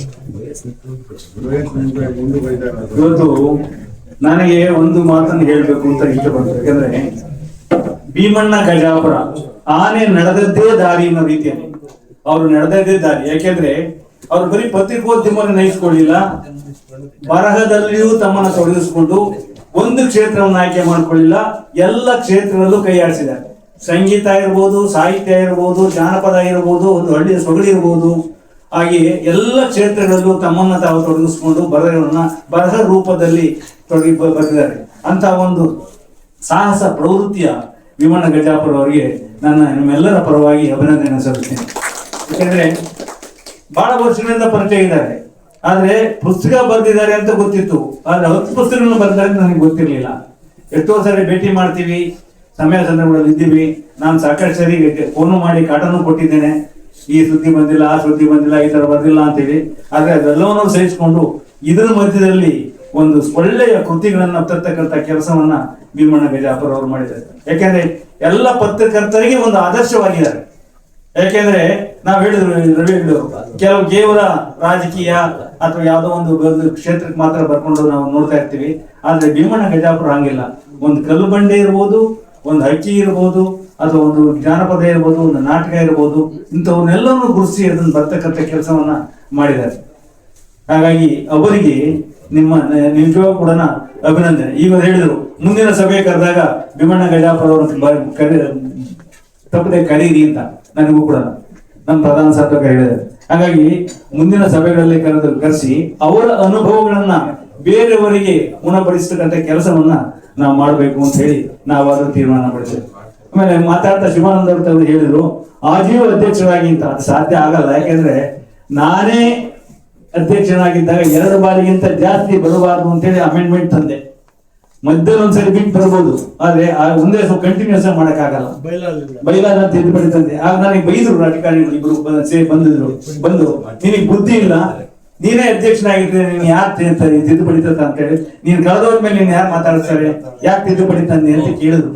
ಆಗ ನಾನು ಹೇಳಿದೆ, ನಾನೇ ಇರ್ಬೇಕು ಅಂತ ಅಪೇಕ್ಷೆ ಪಟ್ಟಿಲ್ಲ, ಬೇರೆಯವ್ರಿಗೆ ಅವಕಾಶ ಕೊಡ್ಬೇಕು, ಬೇರೆಯವ್ರನ್ನ ತರಬೇಕು, ಬೇರೆಯವ್ರು ಬೆಳೆಸ್ಬೇಕು, ಅವರ ಜನಪ್ರಿಯತೆಯನ್ನ, ಅವರ ಕೆಲಸವನ್ನು ನೋಡ್ಬೇಕು ಅನ್ನೋ ಆಸೆಯಿಂದಾಗಿ ನಾನು ಅದಕ್ಕೆ ತಿದ್ದುಪಡಿ ತಂದೆ. ಹಾಗಾಗಿ ಅದು ಈಗ ಈ ವರ್ಷ ಆಗ್ಬೋದು, ಮುಂದಿನ ಸಾರಿ ಇನ್ನೊಂದ್ಸರಿ ಬಿಟ್ಟು ಮತ್ತೆ ಶಿವಾನಂದ ಆಗ್ಬೋದು, ಆಗಿ ಸಂತೋಷ, ನಾವು ಬೇಡ ಅನ್ನಲ್ಲ. ಆದ್ರೆ ಇವತ್ತು ನಮ್ಮ ಸಂಘ ಪರಿವಾರ ಸಂಘಗಳು ಹೇಗೆ ಹೋಗ್ತಾ ಇದಾವೆ, ಅದಕ್ಕೆ ಹೇಗೆ ಮಾದರಿಯಾಗಿರ್ಬೇಕು ಅನ್ನೋದಕ್ಕೆ ಹುಡುಗಿ ತಾಲೂಕಲ್ಲಿ ಭಾಷಣದಲ್ಲಿ ಬಹಳ ಮಾತಾಡ್ತಾ ಇರ್ತೀನಿ ನಾನು. ಆದ್ರೆ ನಮ್ಮ ಸಂಪಾದಕರು ಇವತ್ತು ಮತ್ತೆ ನಮ್ಮ ಹಿರಿಯ ಸಂಪಾದಕರಿಂದ ಮಲ್ಲಿಕಾರ್ಜುನ ಸರ್ ಅವರು ಮತ್ತು ನಮ್ಮ ಶಿವಾನಂದ ತಗಡೂರು ಅವರು ನಮ್ಮ ಬಗ್ಗೆ ಭಾಳ ಒಂದಿಷ್ಟು ಹೆಚ್ಚಿಗೆ ಹೇಳಿದ್ರೆ ಏನೋ ಅಂತ ಅನಿಸುತ್ತೆ. ಯಾಕಂದರೆ ಒಬ್ಬ ಪತ್ರಕರ್ತ ಗ್ರಾಮೀಣ ಭಾಗದಲ್ಲಿ ನಾನು ಭಾಳ ಇಂಟೆನ್ಷನ್ MA B.Ed ಆಗಿತ್ತು, ಪತ್ರಿಕೋದ್ಯಮ ಮಾಡಿದೆ. ನಾನು ಹೈಸ್ಕೂಲ್ ಮಾಸ್ಟರ್ ಆಗಿದ್ದೆ, ಅದಕ್ಕೆ ರಾಜೀನಾಮೆ ಕೊಟ್ಟು ನಾನು ಪತ್ರಿಕೋದ್ಯಮಕ್ಕೆ ಬಂದೆ. ಯಾಕಂದರೆ 2 ವರ್ಷ HM ಆಗಿದ್ದೆ. ನಾನು ಮಕ್ಕಳಿಗೆ ಏನು ಕೆಲಸ ಎಲ್ಲ ಪತ್ರಿಕೋದ್ಯಮದ ಬಗ್ಗೆ ಆಸಕ್ತಿ ನನಗೆ. 2 ವರ್ಷ ಆದ್ಮೇಲೆ ರಾಜೀನಾಮೆ ಕೊಟ್ಟು ಮತ್ತೆ ನಾನು ಪತ್ರಿಕೋದ್ಯಮಕ್ಕೆ ಬಂದೆ. ನನ್ನ ಕಳಕಳಿ ಏನಂದರೆ ಒಂದು ಸ್ವಾಸ್ಥ್ಯ ಸಮಾಜ ನಿರ್ಮಾಣ ಮಾಡ್ಬೇಕಂತ ನನ್ನ ಹಳ್ಳಿಯಲ್ಲೇ ನನಗೆ ಸ್ಫೂರ್ತಿ ಆಯಿತು. ನಾವು ರಸ್ತೆ ಪಕ್ಕ ನಮ್ಮ ಊರಿದ್ರೂ ಯಾವುದೇ ಸೌಲಭ್ಯ ಇದ್ದಿಲ್ಲ. ಅದು ನನಗೆ ಸಾತ್ವಿಕವಾದ ಒಂದು ಆಕ್ರೋಶ ಇತ್ತು ನನಗೆ ವ್ಯವಸ್ಥೆ ಬಗ್ಗೆ. ನಾನು ಯಾಕೆ ಬರೀಬಾರ್ದು, ಬರೀ ನಾನು ನೌಕರಿ ತಗೊಂಡ್ರೆ ನಾನು ಹೆಂಡ್ರು ಮಕ್ಕಳು ಅಷ್ಟೇ ಸುಖವಾಗಿರ್ತೀವಿ. ಆದರೆ ನಾನು ಒಂದಿಷ್ಟು ತ್ಯಾಗ ಮಾಡಿದರೆ ಸಮಾಜಕ್ಕೆ ಏನಾದ್ರು ಒಂದಿಷ್ಟು ಕೊಡುಗೆ ಕೊಡ್ಬೋದಲ್ಲ ಅನ್ನೋ ದೃಷ್ಟಿಯಿಂದ ನಾನು ಪತ್ರಿಕೋದ್ಯಮ ಆಯ್ಕೆ ಮಾಡ್ಕೊಂಡೆ. ಹೊಸ್ತಾಗಿ ನಾನು ಪತ್ರಿಕೋದ್ಯಮಕ್ಕೆ ಆಯ್ಕೆ ಮಾಡ್ಕೊಂಡಾಗ ಎಲ್ಲರ ವರದಿಗೆ ಹೋಗ್ಬೇಕಾದ್ರೆ ನನ್ನ ಹತ್ರ ಬಸ್ ಚಾರ್ಜ್ ಕೂಡ ಇರ್ತಿದ್ದಿಲ್ಲ. ನನ್ನ ಹಳೆ ಗಾಡಿ ಇರ್ತಿತ್ತು ಹೀರೋಹೊಂಡ, ನನ್ನ ಜೊತೆಗೆ ಸಂಜೆವಾಡಿ ನಾಗರಾಜ್ ಇರ್ತದೆ. ನನ್ನ ಹತ್ರ ದುಡ್ಡು ಇದ್ರೆ ಪೆಟ್ರೋಲ್ ಹಾಕ್ಸಿದ್ದ. ಒಂದಿನ ಒಂದು ವರದಿ ಮಾಡಕ್ಕೆ ಹೋಗಿದ್ದೆ. ನಾನು ಭಾಳ ಮಾತಾಡಲ್ಲ, 1-2 ಇನ್ಸಿಡೆಂಟ್ ಹೇಳ್ತೀನಿ ಅದ್ರ ಮೂಲಕ. ಒಬ್ಬ MBBS ಓದ್ತಾಳೆ ಹುಡುಗಿ, ಅಗ್ರಹಾರ ಅಂತ ಕೂಡ್ಲಿಗಿ ತಾಲೂಕು. ಆ ಹುಡುಗಿ ಅಪ್ಪ ಅವ್ವ ಇಬ್ರು ತೀರ್ಕೊಂಡಿದ್ದಾರೆ. ಅಜ್ಜಿ ಒಂದಿದೆ, ಗುಡ್ಸಲ್ ಮನೆ ಇದೆ, ಕರೆಂಟ್ ಇಲ್ಲ. ನಾನು ಅದ್ರ ಬಗ್ಗೆ ವರದಿ ಮಾಡ್ಬೇಕಂತ ರಾತ್ರಿ ಎಲ್ಲ ಕನಸು ನನಗೆ. ಅದು ವರದಿ ಮಾಡಬೇಕು, ಅದು ಸ್ಟೇಟ್ ಬೇಸಿ ಬರುತ್ತೆ ಅನ್ನೋ ಖುಷಿ. ಆ ತುಡಿದಿಂದ ಎದ್ದು ಹೋದಾಗ ಪೆಟ್ರೋಲ್ದ ಕೂಡ ನಮ್ಮ ಸಂಜೆವಾಡಿ ನಾಗರಾಜ್ ನನಗೆ ಭಾಳ ಆಸರಾಗಿ ಹಣ ಹೋಗಿ ನಡಿ ಇಲ್ಲ ಹತ್ರ ಇದೆ ಆ ರೀತಿಯಾಗಿ ಹೋದೆ. ಅಂದ್ರೆ ಯಾಕೆ ಹೇಳಿದ್ವಿ ಮಾತ್ರ ಒಬ್ಬ ಪತ್ರಕರ್ತಗೆ ಜೇಬಲ್ಲಿ ದುಡ್ಡು ಇಲ್ದಿದ್ರು ಕೂಡ ಲಕ್ಷಗಟ್ಟಲೆ ನಾವು ಇನ್ನೊಬ್ರಿಗೆ ಕೊಡ್ಬೋದು ಅಂತಕ್ಕಂಥದ್ದು ನಾನು ಕಂಡುಕೊಂಡಿರ್ತಕ್ಕಂಥ ಸತ್ಯ. ಆ ಹುಡುಗಿ ಬಗ್ಗೆ ವರದಿ ಬರದೆ ಅಂದ್ರೆ 1 ವರ್ಷ 2 ವರ್ಷ MBBS ನ ಅವ್ರ ಫ್ರೆಂಡ್ ಇದ್ಲು, ಅವ್ರ ಅಪ್ಪ ನಿಭಾಯಿಸಿದ. 3ನೇ ವರ್ಷದ MBBS ಗೆ ದುಡ್ಡಿದ್ದಿಲ್ಲ ಆ ಹುಡುಗಿ ಹತ್ರ, ಕೈ ಬಿಟ್ಬಿಟ್ಟಿದ್ರು. ಆ ಹುಡುಗಿ ಮನೇಲಿ ಇದ್ಲು, MBBS 2 ವರ್ಷ ಹೋಗಿ ಮನೆಗೆ ಆಗ್ಬಿಟ್ಲು. ನಾನು ಯಾಕೆ ಹುಡುಗಿ ಮನೆಗಾದ್ಲು ಹೋಗಲ್ಲ ಒಂದು ವರದಿ ಬರೆಯೋದಂತ ನಾನು ನಾಗರಾಜ್ ಇಬ್ರು ಓದಿ ಬೈತಾರೆ ಅಗ್ರಹಾರಕ್ಕೆ. ಆ ಹುಡುಗಿನೆಲ್ಲ ಇತಿಹಾಸ ಕೇಳಿದ್ವಿ. ಅವ್ರಿಬ್ರು HIV ಎಲ್ಲ ರೋಗ ಬಂದು ಸತ್ತು ಹೋದ್ವು ಅಂತ ಹೇಳಿದ್ರು. ಆ ಅಜ್ಜಿ ಮನೆ ಕರೆಂಟ್ ಇಲ್ಲ, ಮನೆನೂ ಇಲ್ಲ. ಒಂದು ವರದಿ ಬರೆದೆ ನಾನು. ನಾನು ಬಡದಿಂದ ಬಂದಿರೋದ್ರಿಂದ ನಾನು ಇನ್ನೊಬ್ರು ನೋವು ಕೂಡ ಅರ್ಥ ಆಗ್ತಾ ಇತ್ತು. ಆ ವರದಿ ಬರೆದಾಗ ನಮ್ಮ ಕನ್ನಡಪುರದಲ್ಲಿ 6 ಎಡಿಷನ್ ಸ್ಟೋರಿ ಆಯಿತು. 6 ಎಡಿಷನ್ ಸ್ಟೋರಿ ಆದಾಗ ನಾನು ಏನು ಒಂದು ವರದಿ ಬರೆಯಕ್ಕೆ ಒಂದು ಮಾತು ಕೇಳಿದ್ದೆ, ನಿಮ್ದು ಅಕೌಂಟ್ ನಂಬರ್ ಕೊಡಮ್ಮ ಅಂತ. ಅಕೌಂಟ್ ನಂಬರ್ ಕೊಡೋದು, ಅಕೌಂಟ್ ನಂಬರ್ ಹಾಕಿದ್ದೆ. ಕನ್ನಡಪ್ರಭಕ್ಕೆ ಬೆಳಿಗ್ಗೆ ವರದಿ ಬಂದಿದೆ, ಮಧ್ಯಾಹ್ನ 2 ಗಂಟೆಗೆ 6 ಲಕ್ಷ ರೂಪಾಯಿ ಅಕೌಂಟಿಗೆ ಜಮಾ ಆಗಿದೆ. ನನ್ನ ಹತ್ರ ಅಲ್ಲಿ ವರದಿ ಮಾಡಕ್ ಹೋಗಿ 100 ರೂಪಾಯಿ ದುಡ್ಡಿಲ್ಲ. ಆದ್ರೆ ಒಬ್ಬ ಪತ್ರಕರ್ತ ಒಬ್ರಿಗೆ ಬದುಕು ಕಟ್ಟಿಕೊಡ್ತಕ್ಕಂಥ ಶಕ್ತಿ ಇದೆ ಅನ್ನೋದನ್ನ ನಾವು ಆತ್ಮಾವಲೋಕನ ಮಾಡ್ಕೋಬೇಕು. ಆ ರೀತಿ ಸೂಕ್ಷ್ಮ ಮನಸ್ಥಿತಿ ಕೂಡ, ಆ ಗ್ರಹಿಕೆ ಕೂಡ ನಮ್ಮಲ್ಲಿ ಇರ್ಬೇಕನ್ನೋದಕ್ಕೆ ನನಗೆ ಅದು ಖುಷಿ ತಂದಿರ್ತಕ್ಕಂಥ ವಿಚಾರ. ಅದೇ ರೀತಿ ಭಟ್ರಳ್ಳಿ ಗುಳೆಪ್ಪ ಅಂತ ಒಬ್ಬ ವ್ಯಕ್ತಿ ಇದ್ದಾನೆ. 25 ವರ್ಷದಿಂದ ರಾಜೀವ್ ಗಾಂಧಿ ಪ್ರಧಾನಮಂತ್ರಿ ಇದ್ದಾಗ ರೈತರು ಆಕ್ರಮ ಮಾಡ್ಕೊಂಡಿರ್ತಕ್ಕಂಥ ಅರಣ್ಯ ಪಕ್ಕದ ಜಮೀನನ್ನ ವಶಪಡಿಸ್ಕೊಂಡು ಅಲ್ಲಿ ನರ್ಸರಿ ಮಾಡಿ ಗಿಡ ಬೆಳೆಸಕ್ಕೆ ಸ್ಟಾರ್ಟ್ ಮಾಡಿದ್ರು. 2 ವರ್ಷ ಅದು ಯೋಜನೆ ಬಂತು, 3ನೇ ವರ್ಷಕ್ಕೆ ಯೋಜನೆನೇ ಪೂರ್ತಿ ಫ್ಲಾಪ್ ಆಯ್ತು. ಈತ ಏನ್ ಮಾಡ್ಬಿಟ್ಟ, ಶಾಲಿನ ನೋಡಿಲ್ಲ ಭಟ್ರಳ್ಳಿ ಗುಳೆಪ್ಪ. ಆತ ಕೂಡ್ಲಿಗಿ ಮೊಳಕಾಲ್ಮೂರು ತಾಲೂಕು ಗಡಿ. ಆತ ಮೊಳಕಾಲ್ಮೂರು ತಾಲೂಕಿನ ನಮ್ಮ ತಾಲೂಕಲ್ಲ. ಆತ ಬೆಳಗ್ಗೆ ವಾಕಿಂಗ್ ಬಂದ್ರೆ ಕೂಡ್ಲಿ ತಾಲೂಕಿಗೆ ಬರ್ಬೇಕು. ಆತ 50 ಹೆಕ್ಟರ್ ಅಂದ್ರೆ 120 ಎಕರೆ ಆತ ಗಿಡ ಬೆಳೆಸಿದ್ದೆ. 2 ವರ್ಷ ಕೂಲಿ ಕೊಡ್ತಿದ್ರು. ಅದು ಯೋಜನೆ ನಿಂತು ಹೋದಾಗ ಇಡೀ ರಾಜ್ಯದಾಗ ಎಲ್ಲಾ ಕಡೆಗೂ ಬಿಟ್ಬಿಟ್ರ. ಅದು ಆ ನರ್ಸರಿ ಹಾಳಾಗಿ ಹೋಯ್ತು. ಈತ ನಾನು ಬೆಳೆಸಿದೀನಿ, ಅದನ್ನ ಸಾಯಿಸಕ್ ಬಿಡಬಾರ್ದು ಅಂತ 25 ವರ್ಷ 1 ರೂಪಾಯಿ ದುಡ್ಡು ಇಲ್ದಲೆ ಆ ಗಿಡಗಳನ್ನ, ಹಾಸಿನ ಮರಗಳನ್ನ ಈ ಒಂದೊಂದು 2 ಲಕ್ಷ ಬೆಲೆ ಬಾಳ್ತಾವ, ಲಕ್ಷಗಟ್ಟಲೆ ಮರ ಆತ ನೆಟ್ಟಿದ್ದ. ಆತ 1 ರೂಪಾಯಿ ಸಂಬಳ ಇಲ್ದಂಗೆ, ಕೂಲಿ ಇಲ್ದಂಗೆ ಆತ 25 ವರ್ಷ ಬರ್ದಿದ್ದ. ಅದು ನಾನು ಹೋದಾಗ ಅದು ನನ್ನ ಗಮನಕ್ಕೆ ಬಂತು. ಅದನ್ನೊಂದು ವರದಿ ಮಾಡಿದೆ. ಅದು ಕನ್ನಡಪ್ರಭದಲ್ಲಿ 6 ಎಡಿಷನ್ ಆಯ್ತು. 6 ಎಡಿಷನ್ ಆದಾಗ ಪಬ್ಲಿಕ್ ಟಿವಿಯಲ್ಲಿ ವರ್ಷದ ವ್ಯಕ್ತಿ ಅಂತ ನಮ್ಮ ರಂಗನಾಥ್ ಸರ್ ಅವರು ಒಂದೇ ವರ್ಷ ಮಾಡಿದ್ದು ಅದನ್ನ. ನನ್ನ ಪ್ರಕಾರ ರವಿ ಬೆಳಗೆರೆ ಆ ಕಾರ್ಯಕ್ರಮಕ್ಕೆ ಬಂದಿದ್ರು. ನಮ್ಮ ರಾಜ್ಯದಲ್ಲಿ 30 ಜನ ಆಕಾಂಕ್ಷಿಗಳು ಚಾಯ್ಸ್ ಮಾಡಿದ್ರು. ಅದರಲ್ಲಿ ಭಟ್ರಳ್ಳಿ ಗುಳಪ್ಪ ಒಬ್ಬತ್ತಿದ್ದ.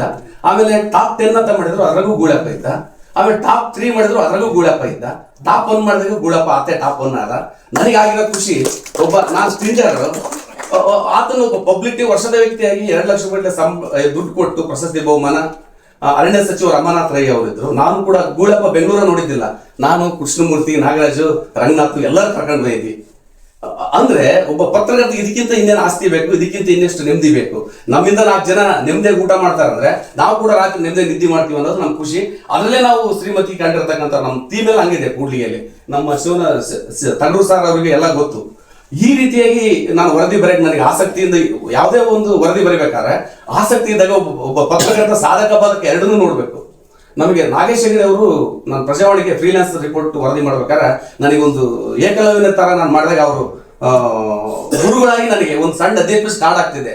ಪ್ರಜಾವಾಣಿ ಕನ್ನಡ ದರ್ಶನ ಕೃಷಿ ರಂಗದಲ್ಲಿ ಬರೀಬೇಕಾದ್ರೆ ಅವರು ಒಂದೆರಡು ಲೈನ್ ಬರಲಾಗ್ತಿದ್ರು ವಾಪಸ್, ನೀನು ಈ ರೀತಿ ಯಾಕೆ ಸುದ್ದಿ ಮಾಡಬಾರ್ದು, ನಿನ್ನ ಫೋಟೋನ ಈ ರೀತಿ ಯಾಕೆ ತೆಗಿಬಾರ್ದು. ಅವ್ರು ಕೊಟ್ಟ ಚಿಕ್ಕ ಮಾಹಿತಿನ ನಾನು ಇವತ್ತು ಈ ಲೆವೆಲಿಗೆ ನಾನು ಪತ್ರಿಕೆಯಲ್ಲಿ ಬಹುಬೇಗ ಸೂಕ್ಷ್ಮತೆಗಳನ್ನು ಅರ್ಥ ಮಾಡ್ಕೊಳ್ಳಿಕ್ಕೆ ಸಾಧ್ಯ ಆಯಿತು ಅಂತಕ್ಕಂಥದ್ದು. ಇದಾದಾಗ ನಾನು ಎಲ್ಲದಕ್ಕಿಂತ ಮುಖ್ಯವಾಗಿ ಇನ್ನೊಂದೇ ವರದಿ ಮಾತೇಳಿ ನಾನು ಮುಗಿಸ್ತೀನಿ. ಹಾರ್ಬಾವಿ ಅಂತ ಒಂದು ಊರಿದೆ ನಮ್ಮ ಕೂಡ್ಲಿ ತಾಲೂಕಲ್ಲಿ. ಅಲ್ಲಿ 2 ಕಾಲಿಲ್ಲ ಹುಟ್ಟುತ್ತಲೆ, ಪೂರ್ತಿ ತೆವಳಿಕೆಂದು ಹೋಗ್ತಾ ಇರ್ತಾನ. 20 ವರ್ಷ ಆಗೋ ತನಕ ನಾವು ತೆವಳಿದಾರೆ ಮನುಷ್ಯ. ತಂದೆ ಇಲ್ಲ, ತಾಯಿ ಇಲ್ಲ, ಮನೆ ಇಲ್ಲ, ಗುಡಿಯಲ್ಲಿ ಜೀವನ, ದಲಿತ, ಅಂಗವಿಕಲ, ಎಲ್ಲದು ಬರೀ ಶಾಪ್ಗಳೇ ಅವನಿಗೆ. ತೆವಳ್ಕೊಂಡು ಹೋದಾಗ ಅಲ್ಲಿ ದೇವಸ್ಥಾನದ ಕುಂತಾಗ ಅವನಿಗೆ 20 ವರ್ಷ ತೆವಳಿದಾನೆ. 21 ವರ್ಷಕ್ಕೆ ಆ ಗುಡಿಯಲ್ಲಿ ಆ ಬಡಗಿತನ ಮಾಡ್ತಾ ಇದ್ದಾರೆ. ಇದು ವಿಶ್ವಕರ್ಮದ ಕಟ್ಟಿಗೆ ಕೆಲಸ. ಇವನು 5 ನಿಮಿಷ ಕುಂತ್ಕೊಂಡು ಯೋಚನೆ ಮಾಡಿದ್ದಾನೆ, ನನಗೆ ಒಂದಿಷ್ಟು ಕಟ್ಟಿಗೆ ಗಾಲಿ ಎದ್ದು ನಿಂತ್ಕೊಳ್ಳೋಕೆ ಮಾಡ್ಕೊಡ್ತೀರ ಅಂತ. 21 ವರ್ಷ ಆದ್ಮೇಲೆ ಅವನಿಗೆ ತಲೆಯಲ್ಲಿ ಒಳಗಿದೆ. ಮಾಡ್ಕೊಡ್ತೀವಪ್ಪ ಅಂತಂದ. ರಾತ್ರೆಲ್ಲ ಗುಡಿಯಾಗ ಮಲಗೋದು, ಅಲ್ಲೆಲ್ಲ ಸಂತೆಯಲ್ಲಿ ಭಿಕ್ಷೆ ಬಿಡ್ಕೊಂಬರೋದು, ಭಿಕ್ಷಿಕ ಮತ್ತೆ ಅಂತ. ಬಂದಾಗ ಅದು ಕಟ್ಟಿಗೆ ಗಾಲಿ ಮಾಡ್ಕೊಟ್ಟಾಗ 20 ವರ್ಷ ತೆವಳಿರನು 21 ವರ್ಷದಾಗ ಒಂದೇ ದಿನ 2 ದಿನ ಕಟ್ಟಿಗೆ ಗಾಲಿ, ಆಮೇಲೆ ಸ್ವಂತ ನೆನೆಗೆ ಸ್ಟಾರ್ಟ್ ಮಾಡ್ಬಿಟ್ಟ. ಕಾಲಿಗೆ ಚಪ್ಪಟ್ಟೆ ಇದ್ದಾವೆ, ಟೈರ್ ಗಾಲಿ ಹಾಕೊಂಡು ನೆನೆಗೆ ಸ್ಟಾರ್ಟ್ ಮಾಡಿ. ಅವಾಗ ಅವನಿಗೊಂದು ಯೋಚನೆ ಬಂತು, ನಾನು ಇಷ್ಟು ವರ್ಷ ಭಿಕ್ಷೆ ಬೇಡಿದ್ದೀನಿ, ಹೆಂಗಂತಂದು ಅದು ಊರೊಳಗೆ ಒಂದು ಹೊಸ ಶಾಲೆ ಇತ್ತು, ಕಾಲೋನಿ, ಜನತಾ ಕಾಲೋನಿ. ಅಲ್ಲಿ ಒಂದು ಶಾಲೆಗೆ STMC ಅಧ್ಯಕ್ಷ ಆಗ್ಬಿಟ್ಟ. ನಡೆಯಕ್ಕೆ ಬಂದಕ್ಕೆ ಅಧ್ಯಕ್ಷ ಮಾಡ್ಬಿಟ್ರ ಆ ಓಣೆರೆಲ್ಲರೂ, ಅಂಗವಿಕಲತನ ಅಯ್ಯೋ ಪಾಪ ಅಂತ ಅಧ್ಯಕ್ಷ. ಅದೇ ಟೈಮಲ್ಲಿ ಚುನಾವಣೆ ಬಂತು, ಗ್ರಾಮ ಪಂಚಾಯತ್ ಚುನಾವಣೆ ಬಂದಾಗ ಎಲೆಕ್ಷನ್ ಇಟ್ಟ, ಎಲೆಕ್ಷನ್ ಅಲ್ಲಿ ಗೆದ್ದೇ ಬಿಟ್ಟ, ಮೆಂಬರ್ ಆಗಿಬಿಟ್ಟ. ವೈಟ್ ನೋಟ್ ಹಾಕಕ್ಕೆ ಸ್ಟಾರ್ಟ್ ಮಾಡಿದ. ಆಮೇಲೆ ಯಾರ್ಯಾರ ಹತ್ರ ಇವ್ನು ಭಿಕ್ಷೆ ಕೇಳಿದ್ದು ಅವ್ರು ಇವ್ನ ಮನೆಗೆ ಬರಕ್ಕೆ ಸ್ಟಾರ್ಟ್ ಮಾಡಿದ್ರು. ನಾನು ಇವ್ನ ಮನೆ ಹಾಕ್ಬಿಡಪ್ಪ, ನಮ್ಮ ಮನೆ ಚರಂಡಿ ಸರಿ ಇಲ್ಲ. ಅದನ್ನೊಂದು ವರದಿ ಬರೆದಿದ್ದೆ ಕನ್ನಡಪುರದಲ್ಲಿ, ಫ್ರಂಟ್ ಪೇಜ್ ಅಲ್ಲಿ, ನನಸಾದ ತಿರುಕಣ ಕನಸು ಅಂತಕ್ಕಂಥ ಟೈಟ್ಲ್. ನಿಜಕ್ಕೂ ಯಾಕೆ ಹೇಳಿದೆ ಅಂದ್ರೆ ನನಗೆ ಇಂಥ ಘಟನೆಗಳೇ ಬಹಳ ಇನ್ಸ್ಪೈರ್. ಚಪ್ರದಳ್ಳಿ ಅಂತ ಒಂದು ಊರು ಬರುತ್ತೆ, ಅಲ್ಲಿ ಚಪ್ರದಳ್ಳಿಯಲ್ಲಿ ಶಾಲೆ ಕಾರ್ಯಕ್ರಮ ಮಾಡ್ತಾರೆ. ಕಾರ್ಯಕ್ರಮನ ಅಲ್ಲಿ ಒಂದು ರೂಮ್ ಕೊರತೆ ಇರುತ್ತೆ. ಅವನು ಆ ಯಜಮಾನ ಏನ್ ಮಾಡ್ತಾನೆ, ದೇಡಿ ಬರೆಯಕ್ ಬಂದಾಗ ನಾನು ದೇಡಿ ಕೂಡ ನಿಮ್ಮ ಶಾಲೆಗೆ ಒಂದು ಇದು ಕಟ್ಸ್ಕೊಡ್ತೀನಿ, ಕೋಣೆ ಕೊಡ್ಸ್ಕೊಡ್ತೀನಿ ಅಂತ. ಹೌದು, ಅವ್ರು ಈ ಶಾಲೆ ದೇಡಿ ಕೊಡೋದು ಕೋಣೆ ಏನು ಕಟ್ಸ್ಕೊಡ್ತಾನೆ ಅಂತಂದು ಅವ್ರ ಆಚಾರ್ಯ ಶಿಕ್ಷಕರು ವಾಪಸ್ ಹೋಗ್ತಾರೆ. ಆತ 2 ವರ್ಷ ಆದ್ಮೇಲೆ ತೀರ್ಕೊಳ್ತಾನೆ, ಸಾಯ್ತಾನೆ. ಆತನ ಮಗಳು ಅನಕ್ಷರಸ್ಥೆ, ಕೂಲಿ ಮಾಡ್ತಾಳೆ, ಆಸ್ತಿ ಇರುತ್ತೆ. ಅವ್ರಪ್ಪ ಮಾತು ಕೊಟ್ಟಂದು ಮಗಳು ಕೇಳ್ಸ್ಕೊಂಡಿರ್ತಾಳೆ. ಕೇಳ್ಸ್ಕೊಂಡಾಗ 2 ವರ್ಷದೊಳಗೇನೆ ಆ ಅಪ್ಪನ ಆಸೆನ ಆ ಮಗಳಿಗೆ ಈಡೇರಿಸ್ತಾಳೆ, ಶಾಲೆ ಕೋಣೆ ಕಟ್ಸ್ಕೊಡ್ತಾಳೆ ಮಗಳು, ಅನಕ್ಷರಸ್ಥ ಕೂಲಿ ಮಾಡ್ತಕ್ಕಂಥ ಮಗಳು. ಇಂಥ ವರದಿ ಅದು BO ಬಂದು ಅದು ಉದ್ಘಾಟನೆ ಮಾಡ್ತಾನೆ. ಮಲ್ಲಿಕಾರ್ಜುನ ಸ್ವಾಮಿ ಅಂತ BO ಇದ್ರು ನಮ್ಮಲ್ಲಿ ಈಗ 15 ವರ್ಷದಿಂದ. ಇಂಥ ವರದಿಗಳು ನಮಗೆ ಪತ್ರಕರ್ತರಿಗೆ ಸಿಗ್ಬೇಕು ಕಣ್ಣಿಗೆ. ಈ ರೀತಿ ಆಲೋಚನೆ ಮಾಡ್ತಕ್ಕಂಥ ಕ್ರಮ ಬರ್ಬೇಕಂತ ದೃಷ್ಟಿಯಿಂದ ಇಂಥ ವರದಿಗಳೇ ನಮ್ಗೆ ಇಲ್ಲಿವರೆಗೂ ಬದುಕಿಸಿದ್ದೇವೆ, ಇಲ್ಲಿವರೆಗೂ ಖುಷಿ ಇದ್ದೀವಿ. ಯಾವುದೇ ರಾಜಕಾರಣಿಗಳು ಓಲೈಕೆ ಮಾಡದೆ ನಾವು ಕಟ್ಟ ಕಡೆಯ ಸಮುದಾಯ ಎಲ್ಲಿದೆ ಅಲ್ಲಿ ನಾನು ನಾಗರಾಜ್ ಆಗಿರ್ಬೋದು, ಪ್ರತಿಯೊಂದಕ್ಕೂ ಕೃಷ್ಣಮೂರ್ತಿ ಆಗಿರ್ಬೋದು, ರಂಗನಾಥ್ ಅಂತ ಇದ್ದಾರೆ, ಅವರು ದಯಾನಂದ ಅವರು ಎಲ್ಲರೂ ಕೂಡ ನಾವು ಅಲ್ಲಿಗೆ ಹೋಗ್ತಕ್ಕಂಥದ್ದು. ಅದೇ ರೀತಿ ಯೋಚನೆ, ರಾತ್ರಿ ಕುಂತಾಗ ನಾ ಎಲ್ಲಿ ಹೋಗೋನು, ಎಲ್ಲಿ ವರದಿ ಸಿಗುತ್ತೆ, ಯಾರಿಗೆ ಹೆಲ್ಪ್ ಮಾಡಬೇಕು, ಇಂಥವು ನೂರಾರು ಹೆಲ್ಪ್ಗಳು, ನೂರಾರು ಉದಾಹರಣೆಗಳು ಅದಾವೆ. ಅದು ಹೇಳಿದ್ರೆ ಆಗದೇ ಇಲ್ಲ, ಅಷ್ಟೊಂದು ಕೆಲಸ. ನನ್ನ ಬಗ್ಗೆ ಹೇಳ್ತಿರೋದಲ್ಲ, ಒಬ್ಬ ಪತ್ರಕರ್ತನ ಕೆಲಸ ಏನು ಅನ್ನೋದಕ್ಕೆ ನಮ್ಮ ಸಂಪಾದಕ ರವಿ ಹೆಗಡೆ ಸರ್ ಬಹಳ ಮನೋಜ್ಞವಾಗಿ ಹೇಳಿದ್ರು. ನನಗೆ ಯಾಕಂದ್ರೆ ಅವ್ರನ್ನ ಪರಿಚಯ ಮಾಡಿಸ್ಕೊಟ್ಟಿರ್ತಕ್ಕಂಥದ್ದು, ಮತ್ತೆ ಅವ್ರನ್ನ ನಾವು ನೋಡ್ತಕ್ಕಂಥದ್ದು ಹತ್ತಿರದಿಂದ, ಅವ್ರು ನನ್ನ ಬಗ್ಗೆ ಮಾತಾಡ್ತಕ್ಕಂಥದ್ದು ನಾವು ಕನಸಲ್ಲೂ ಕೂಡ ಕಂಡಿದ್ದಿಲ್ಲ. ಅಂತ ಒಂದು ಅವಕಾಶವನ್ನು ನಮ್ಮ ಶಿವರಾಮ್ ತಗಡೂರು ಸರ್ ಅವ್ರು ಮಾಡಿಕೊಟ್ಟಿದ್ದಾರೆ. ನಾವು ಅವ್ರಿಗೆ ತುಂಬಾ ಆಭಾರಿಯಾಗಿದ್ದೇನೆ ಅಂತಕ್ಕಂಥದ್ದು. ಯಾಕಂದ್ರೆ ಎಲ್ಲ ಆಮೇಲೆ ನಮ್ಮ GC ಲೋಕೇಶ್ ಅವರು ಕೂಡ ಯಾವಾಗ್ಲೂ, ಮಲ್ಲಿಕಾರ್ಜುನ ಸರ್ ಅವರು ನಾವ್ ಯಾವತ್ತಿಗೂ ಸಂಬಂಧ ಇದೆ, ಬಟ್ ಅವ್ರಿಗೂ ಕೂಡ ಇಷ್ಟೊಂದು ಬುಕ್ಸ್ ಬರೆದಿದೆ ಅಂತ ಗೊತ್ತಿಲ್ಲ. ನಮ್ಮ ವ್ಯಕ್ತಿಗಿಂತ ನಮ್ಮ ಸಾರ್ ಹೇಳಿದ್ರು, ಒಬ್ಬ ಸ್ಟ್ರಿಂಜರ್ ಕೂಡ ಈ ಶಕ್ತಿ ಇರುತ್ತಾ ಅಂತ ಹೇಳಿದ್ರಲ್ಲ, ಅದು ನಿಜಕ್ಕೂ ಆ ವಾಸ್ತವತೆಯನ್ನು ಒಪ್ಪಿರ್ತಕ್ಕಂಥ ಮನಸ್ಸುಗಳು ಇವತ್ತು ಬಹಳ ಅಪರೂಪ. ಅಂತ ದೊಡ್ಡ ಗುಣ ಅವ್ರದ್ದು, ನಮ್ಮ ರವಿ ಹೆಗಡೆ ಸರ್ ಅವ್ರದ್ದು. ಅವ್ರಿಗೆ ನಾನು ಆಭಾರಿಯಾಗಿದ್ದೀನಿ ಅಂತ ಮತ್ತೊಮ್ಮೆ ಹೇಳ್ತಾ, ನನಗೆ ಅವಕಾಶ ಮಾಡಿಕೊಟ್ಟಿರುವಂತ ಎಲ್ಲರಿಗೂ ಅನಿಸಿ ನಾನು 4 ಮಾತು ಮುಗಿಸ್ತಾ ಇದ್ದೀನಿ.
ಹೆಸರು ಭೀಮಣ್ಣ ಗಜಾಪುರ ಅಂತ. ಇವತ್ತು ನನ್ನ 11ನೇ ಕೃತಿ ಕೂಡ್ಲಿಗಿ ವಿಸ್ಮಯ ಅಭಿವೃದ್ಧಿ ಪತ್ರಿಕೋದ್ಯಮದ ವಸ್ತುನಿಷ್ಠ ವರದಿಗಳ ಒಂದು ಸಂಕಲನ ಕೃತಿ ಇವತ್ತು ಬಿಡುಗಡೆ ಆಗಿರ್ತಕ್ಕಂಥದ್ದು. ಇಂಥ ಒಂದು ಬಿಡುಗಡೆಯನ್ನು ನಮಗೆ ಕನ್ನಡಪ್ರಭದ ಪ್ರಧಾನ ಸಂಪಾದಕರಾಗಿರ್ತಕ್ಕಂಥ ರವಿ ಹೆಗಡೆ ಸರ್ ಅವರು ಬಿಡುಗಡೆ ಮಾಡಿದರು.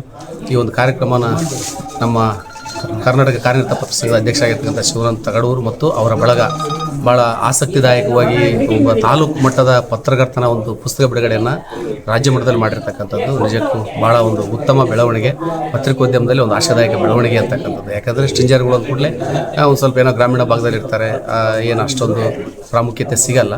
ಇವತ್ತು ರಾಜ್ಯ ಮಟ್ಟದಲ್ಲಿ ಪ್ರಾಮುಖ್ಯತೆ ಕೊಡ್ತಕ್ಕಂಥ ಕೆಲಸ ಈ ಕೃತಿ ಬಿಡುಗಡೆ ಮೂಲಕ ಆಗಿದೆ ನನ್ನ ಅಭಿಪ್ರಾಯ. ನಾನು ವಿಜಯನಗರ ಜಿಲ್ಲೆ ಕೂಡ್ಲಿಗಿ ತಾಲೂಕಲ್ಲಿ ಕನ್ನಡಪ್ರಭದಲ್ಲಿ 25 ವರ್ಷದಿಂದ ಕೆಲಸ ಮಾಡ್ತಾ ಇದ್ದೀನಿ. ನಾನು BA B.Ed ಮುಗಿಸಿ ಶಿಕ್ಷಕನಾಗಿದ್ದವನು.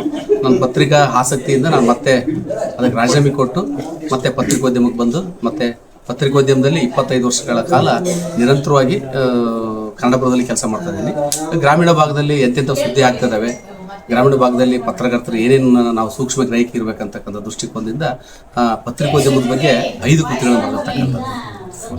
5 ಕೃತಿ ಅಂದರೆ ಒಂದು ನೋವಿನ ಬಣ್ಣಗಳು ಅಂತಕ್ಕಂಥದ್ದು, 2ನೇದು ಕನಸುಗಳಿಗೆ ರೆಕ್ಕೆ ಕಟ್ಟಿದವರು, 3ನೇದು ಕೂಡ್ಲಿ ಕಥನಗಳು, 4ನೇದು ಬಯಲುಸೀಮೆ ರೈತರ ಯಶೋಗಾಥೆಗಳು, 5ನೇದು ಕೂಡ್ಲಿಗಿ ವಿಸ್ಮಯ ಅಂತಕ್ಕಂಥದ್ದು. ಇವೆಲ್ಲವೂ ನಮ್ಮ ಕೂಡ್ಲಿಗಿ ತಾಲೂಕಿನ ಗ್ರಾಮೀಣ ಭಾಗದ ಪತ್ರಕರ್ತರ ಒಂದು ಬರಹಗಳ ಕನ್ನಡಿ ಇದ್ದಾಗಿದೆ. 5 ಕೃತಿಗಳು ನಿರಂತರವಾಗಿ ಹಂತವಾಗಿ ಬರೆದಿರ್ತಕ್ಕಂಥ ವಿಶಿಷ್ಟ ವರದಿಗಳು, ಒಂದೇ ಥರನಾದ ವರದಿ ಅಲ್ಲ, ರೊಟೀನ್ ವರದಿ ಅಲ್ಲ, ಒಂದಿಷ್ಟು ಕುತೂಹಲ ಮೂಡಿಸ್ತಕ್ಕಂಥ ವರದಿಗಳನ್ನು ಈ ಕೃತಿ ರೂಪದಲ್ಲಿ ತಂದರೆ ಅದು ಮುಂದಿನ ಪೀಳಿಗೆಗೆ ಮತ್ತು ಪತ್ರಕರ್ತರಿಗೆ, ಪತ್ರಿಕೋದ್ಯಮದ ಆಸಕ್ತಿ ಇರ್ತಕ್ಕಂಥ ಮಕ್ಕಳಿಗೆ ಈ ಕೃತಿಗಳು ಒಂದು ದಾರಿದೀಪ ಆಗುತ್ತೆ, ಒಂದು ದಿಕ್ಸೂಚಿ ಆಗುತ್ತೆ ಅಂತ ಕಾರಣದಿಂದ ಆ ಕೃತಿಗಳನ್ನ ಸಂಗ್ರಹ ಮಾಡಿರ್ತಕ್ಕಂಥದ್ದು.